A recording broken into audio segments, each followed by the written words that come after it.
Peternakan lebah madu Klekele merupakan salah satu peternakan lebah madu yang terkenal akan kualitas madu yang dihasilkannya. Peternakan ini memiliki keistimewaan tersendiri dalam menghasilkan madu berkualitas tinggi. Madu Klekele dipercaya memiliki khasiat yang baik untuk kesehatan karena diproduksi dengan standar yang ketat dan penuh perhatian. Madu Klekele diproduksi oleh lebah madu yang dipelihara dengan baik oleh para peternak yang berpengalaman. Lebah-lebah ini mengumpulkan nektar dari bunga-bunga yang tumbuh di sekitar peternakan, termasuk bunga-bunga langka yang hanya ada di wilayah tertentu di Indonesia. Proses pengumpulan nektar oleh lebah dilakukan dengan teliti dan penuh kecermatan untuk menghasilkan madu yang berkualitas tinggi. Khasiat madu Klekele untuk kesehatan telah lama dipercaya oleh masyarakat. Madu ini kaya akan antioksidan, vitamin, dan mineral yang baik untuk meningkatkan sistem kekebalan tubuh, mengatasi radikal bebas, serta menjaga kesehatan secara keseluruhan.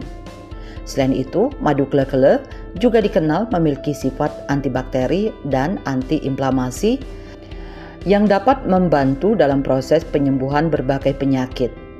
Para peternak lebah madu Klekele sangat memperhatikan kualitas madu yang dihasilkan. Pada umumnya, mereka menjaga kebersihan sarang lebah, memberikan pakan yang sehat, dan memastikan lingkungan sekitar peternakan bebas dari zat-zat yang dapat mencemari madu. Semua proses ini dilakukan dengan tujuan untuk menghasilkan madu yang berkualitas tinggi dan bermanfaat bagi kesehatan konsumen.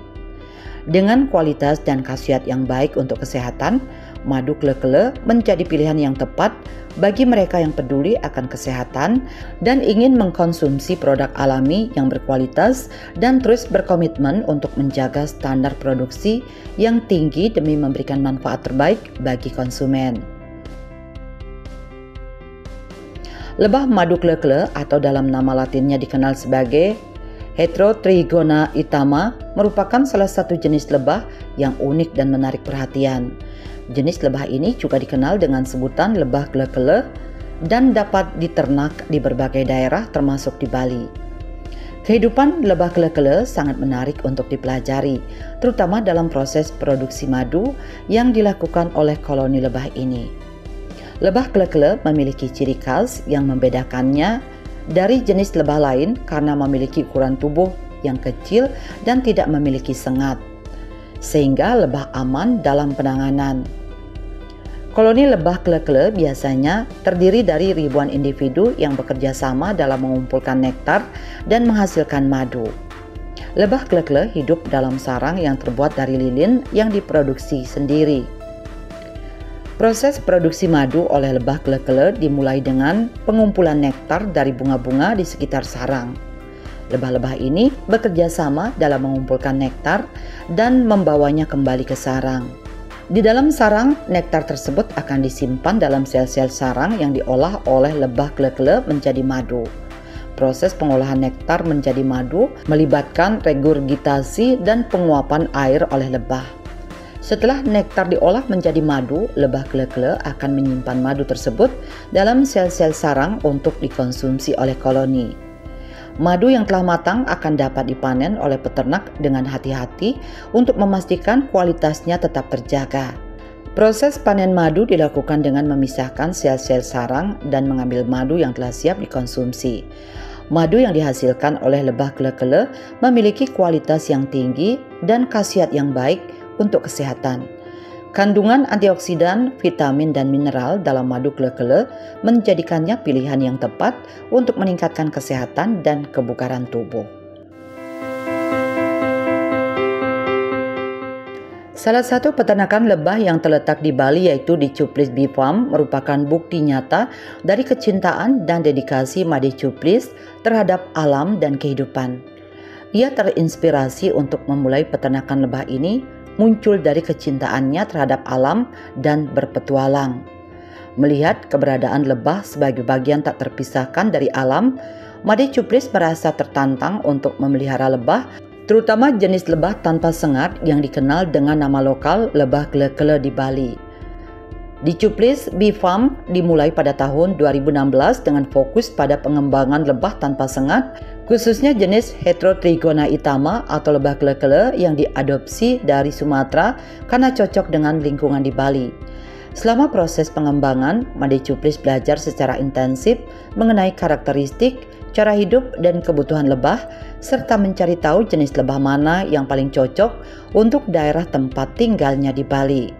Saya menamai peternakan ini mungkin dengan nama saya dari Made Cuplis menjadi itu Decuplis Bee Farm. Itu biar lebih unik atau lebih banyak dikenal orang. Lebih simpelnya Decuplis Bee Farm. Peternakan lebah ini terinspirasi dari alam, karena saya suka alam, suka bertualang, melihat ada binatang di alam. Saya mencoba istilahnya saya menyukai lebah, sesuatu hewan yang menyengat, kayaknya ini menantang. Akhirnya saya pelihara lebah pertama kali yang menyengat. Lama kelamaan saya mulai kenal ada namanya jenis lebah yang tanpa sengat. Dari sana saya mulai mengembangkan namanya lebah tanpa sengat ini, atau yang di bahasa umumnya tuh Trigona. Kalau di Bali dikenal dengan lebah kelo-kelo. Dari sana saya mulai menekuninya. Pertama itu tahun 2016. Tapi itu masih coba-coba mempelajari karakternya, mempelajari gimana cara hidupnya mereka, apa yang diperlukan mereka. Itu masih awal-awalnya itu masih mencoba, nggak ada yang namanya gimana tahu jenis ini, jenis itu belum tahu. Itu awal-awalnya tahun 2016, selama 2 tahun itu masih coba aja. Itu karena semakin hari karena saya posting terus kegiatan saya di media sosial, akhirnya banyak jadi teman-teman tuh yang antusias. Kamu pelihara lebah atau pasti ada madunya. Dari sana mulai baru kepikiran tentang fokus untuk memulai usaha ini. Oh bagus juga ini untuk bisnis. Akhirnya selanjut saya pelajarin dari seluruh karakternya seluruh Indonesia, teman-teman seluruh Indonesia. Saya minta info tentang lebahnya ada di tiap daerah mereka masing-masing. Dari sana saya mulai kenal namanya karakter lebah, jenis lebahnya yang berbeda, dari sifatnya mereka, jenis madunya mereka.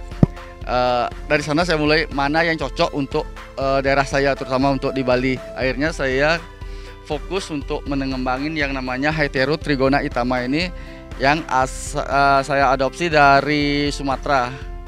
Itu yang cocok untuk di Bali untuk sampai sekarang ini. Menurut Made Cuplis, teknik yang digunakan dalam beternak lebah kele-kele tidak terlalu rumit karena lebah ini mampu mencari pakan sendiri. Keberhasilan dalam beternak lebah bergantung pada ketersediaan tanaman yang mengandung resin, nektar, dan polen yang diperlukan oleh lebah. Perawatan koloni lebah dilakukan dengan menjaga sarang dari serangan predator seperti semut dan hama lainnya yang dapat mengganggu produksi madu.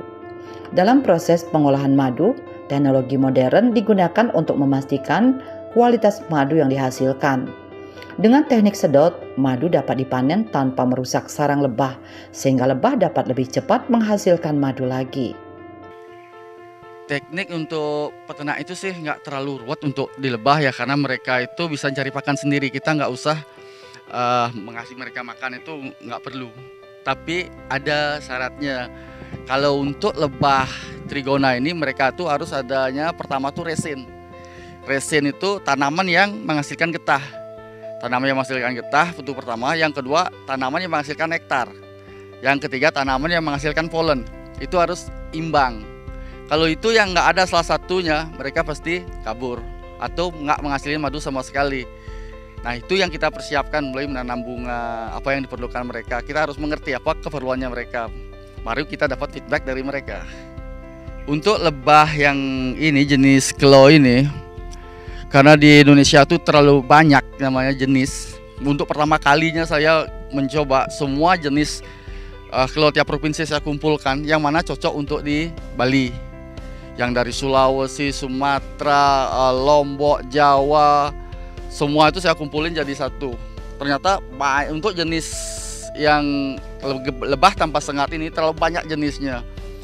Saya kumpulin mana yang cocok. Akhirnya saya eksperimen, ada beberapa yang cocok, yang jenis Sulawesi yang namanya Tetragonella biroi. Biroi itu cocok, cuma dia terlalu galak. Kalau untuk agrowisata itu tamu itu pasti diserang kalau kita buka. Nah, saya pilih yang lebih jinak. Yang lebih jinak itu ketemulah sama Itama ini. Dia bisa dibuka lebih friendly lah, lebih aman untuk anak kecil. Akhirnya saya fokus ke Itama, dan untuk produksi madunya juga lebih cepat dan lebih bisa menyesuaikan diri sama lingkungan, lebih cepat ya gitu.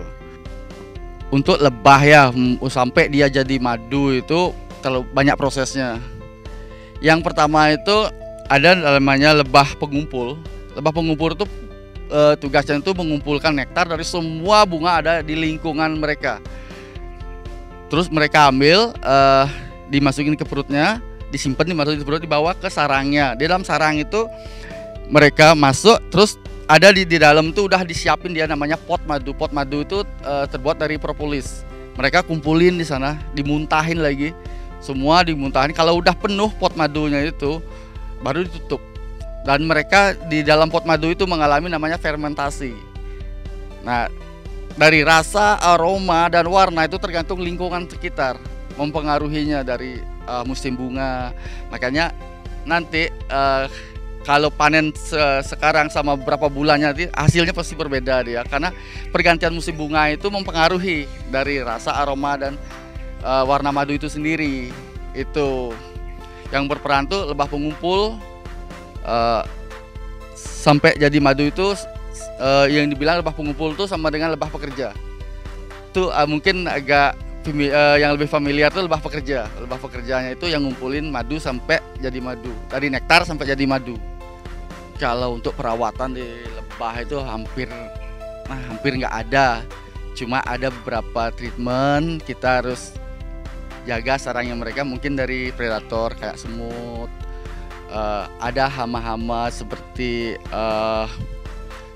kumbang polen, dari predator lain yang membunuh lebah itu sendiri. Dari kayak ada burung pemakan lebah, ada dari tawon kayak hornet itulah yang mereka yang makan lebah, itu juga itu dari hama. Tapi yang paling sering menyerang tuh semut biasanya. Kalau musim penghujan tuh mereka tuh naik, dia mencari sarang yang lebih lembab untuk mereka tempati di sana, dia mengganggu lebahnya itu yang kadang-kadang. Tapi kalau untuk perawatan untuk yang spesifik itu hampir nggak ada, karena mereka tuh bisa nyari makan sendiri.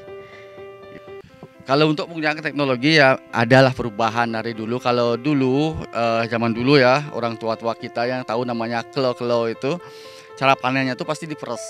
Diambil sarangnya, dihancurkan, diambil madunya tuh diperes. Nah, kelemahan di sana tuh kita mendapatkan madunya itu keruh dia. Kelihatannya kotor. Kita gunakan teknologi baru dengan istilah sedot sekarang. Kita sedot madunya aja, kita dapatnya lebih jernih dan higienis madunya itu, dan tanpa merusak sarang daripada lebah kelo itu. Jadi mereka itu bisa lebih cepat menghasilkan madu lagi karena kita sarangnya masih ada di sana gitu. Kita menggunakan kayak kita ngerakit bisa kok, dari menggunakan mesin akuarium itu juga bisa. Sekarang juga udah banyak yang jual untuk mesin penyedot madu itu di online shop, juga udah banyak sekarang.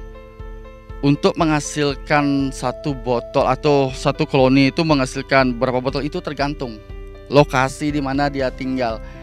Misalkan di daerah perkotaan bisa berapa bulan itu nggak ngasilin apa-apa karena lingkungannya itu sedikit tanamannya. Semakin banyak ada bunga, semakin cepat ya menghasilkan madu. Itu tergantung. Kalau untuk di sini sendiri saya tekankan di sini untuk yang Decuplis bipam ini. Kita panennya 3 bulan. 3 bulan baru dapat sekali. Untuk satu koloni ini kita dapat 500 mili. Itu di musim kering. Kalau di musim penghujan paling setengahnya 250 mili per satu koloninya. Itu karena hujan sangat mempengaruhi dengan produksi madu itu.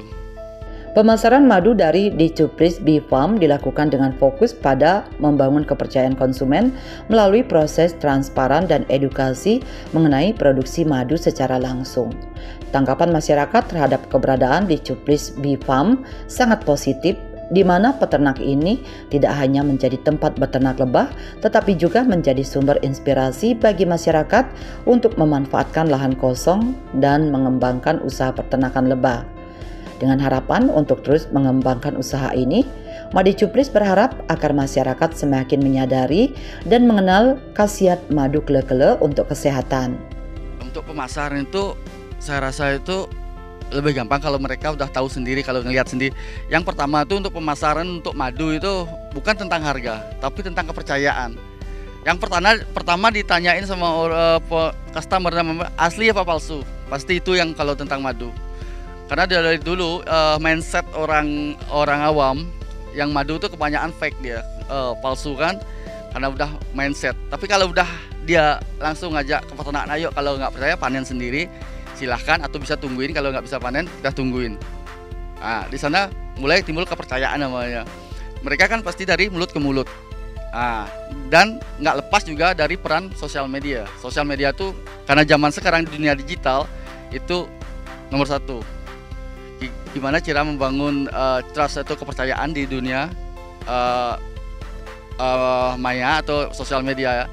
Di sana kita terus posting gimana kegiatan kita, akhirnya mereka oh ini bener, satu peternak itu bakal tahu deh semua orang bahwa oh ini peternakannya, bukan cuma mereka tuh ngeliat botolan udah gitu. Mereka tahu prosesnya. Kalau keberadaan ini, nah Hastung Karo untuk sekarang ini bisa membangun sebagai inspirasi untuk teman-teman yang lain juga. Dari menggunakan lahan yang kosong, cuma ada nanam-nanam kayu dari dulu, sekarang bisa terinspirasi mencoba juga, masih belajar gitu. Nah terinspirasi itu kebanyak lahan tidur bisa dirubah jadi lahan yang bisa berguna gitu. Karena di kampung kan kebanyakan ada namanya, ada yang punya tegal, ada yang punya lahan kosong yang nggak kepake, itu bisa dipakai untuk lebah ini. Kalau untuk pengembangan ini jelas, kalau untuk lebah itu kan nggak bisa dia ditaruh dalam satu tempat. Kalau di sini berapa cocoknya, nggak bisa langsung taruh banyak, misalnya ratusan dalam satu lokasi. Istilahnya tuh bunganya tuh nggak mencukupi. Seperti istilahnya kita punya beras 1 kilo untuk cukup untuk 4 orang, kita paksain jadi 10 orang. Nah kayak gitu dah lebah jadinya. Kalau cocoknya cukupnya segini ya segini. Yang bagusnya itu kita cari lahan lain yang jauh, yang berpotensi, yang lebih banyak, lebih asri. Nah kita taruh di sana, atau kita lagi nyari tempat-tempat yang lain. Kalau udah ada, itu yang dikembang. Sementara saya udah ada berapa tempat yang di Tabanan juga, di Tegalan, di situ udah ada produksi juga.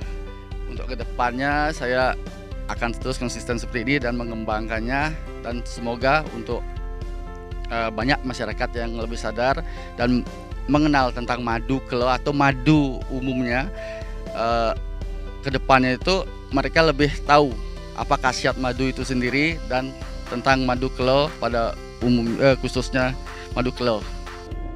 Dengan semangat dan dedikasi dalam menjaga keberlanjutan alam serta menghasilkan produk berkualitas, peternakan lebah madu kele-kele di Bali seperti di Cuplis Bee Farm mampu memperkenalkan manfaat madu kele-kele kepada masyarakat. Melalui proses teliti dan penuh perhatian, di Cuplis Bee Farm tidak hanya menghasilkan madu berkualitas tinggi, tetapi juga menjadi sumber inspirasi bagi masyarakat untuk lebih peduli terhadap lingkungan dan kesehatan, dengan harapan peternakan lebah ini untuk terus berkembang dan memberi manfaat yang lebih luas. Di Cuplis Bee Farm tetap konsisten dalam menjaga standar produksi yang tinggi serta memperluas pengetahuan tentang khasiat madu kele-kele. Dengan demikian, peternakan ini tidak hanya menjadi tempat beternak lebah, tetapi juga menjadi wahana edukasi dan inspirasi bagi masyarakat untuk lebih menghargai keajaiban alam dan keberagaman hayati yang ada di sekitar kita.